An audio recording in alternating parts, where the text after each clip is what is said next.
છે full family, અને અત્યારે ગરમીમાં બધા લોકો બહાર હિમાલય ને એ બાજુ ફરવા જતા હોય છે. એના કરતા અત્યારે અહીંયા આવો તો અત્યારે વ્યૂ ગેલેરીમાં ને બધી ફૂલ સેન્ટ્રલ એસી છે, તેમજ ઠંડા પાણી પીવાની વ્યવસ્થા છે. આજુબાજુમાં તડકો ન લાગે એ માટે શેડ બનાવેલા છે, એટલે અહીંયા તમને ક્યાંય પણ ગરમીનો સેજ પણ અનુભવ થવાનો નથી. તેમજ અહીંયા ઓલ્ડ એજ માટે પણ લિફ્ટ ને બધું વ્યવસ્થા સારી છે. હું બધાને કહું છું, અમે આવ્યા છીએ એ રીતે તમારે પણ આવવું જોઈએ. અમે લોકો રાજકોટ થી આવ્યા છે અને અમે લોકો અહીંયા અમારા ફૂલ ફેમિલી સાથે ફરવા આવ્યા છીએ અને અહીંયા બધે બહુ મજા આવે એવું છે. અત્યારે 45 ડિગ્રી છે ને તાપમાન છે, તો પણ અહીંયા ક્યાંય ગરમીનો અહેસાસ થતો નથી. અહીંયા બધે બહુ જ ઠંડી જેવું છે, કેમ કે અહીંયા બધે સેન્ટ્રલ એસી લગાવેલા છે અને અહીંયા બધે બહુ મસ્ત છે અને આજુબાજુનું જે ગ્રીનરી છે એ પણ બહુ સારી છે અને ફૂલ બધે પાણીની પણ વ્યવસ્થા સારી એવી છે અને ઠંડુ પાણી છે અને અહીંયા જે ઉપર આવવા માટે જે લિફ્ટની પણ સારી એવી વ્યવસ્થા છે અને બહુ બધી મજા આવે એવી છે. તમે પણ બધા અહીંયા આવજો. સરદાર વલ્લભભાઈ પટેલનું સ્ટેચ્યુ આવેલું છે, જ્યાં કે બહુ સરસ સુવિધાઓ સરકારે આપી છે.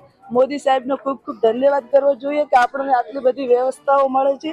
જેમ કે આપણે ત્યાં પાર્કિંગની અંદર ઉતરીએ તેવા જ આપણને એક ઇલેક્ટ્રિક કાર લેવા આવે છે.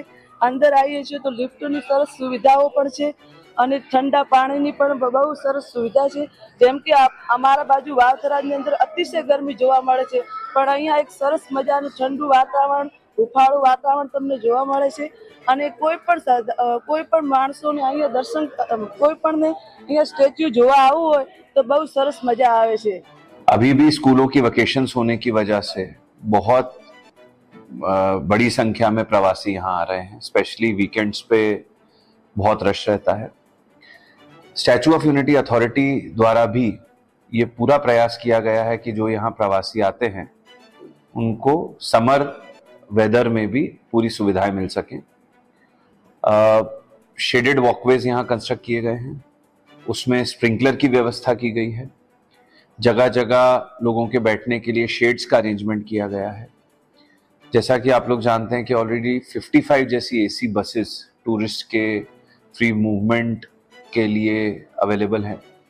उसके अलावा जितने हमारे अट्रैक्शंस हैं वहाँ पे proper drinking water facility available हो, शेड हो, हर जगह की एयर कंडीशनिंग प्रॉपर तरीके से काम करे, इन सभी बातों का ध्यान यहाँ पे रखा गया.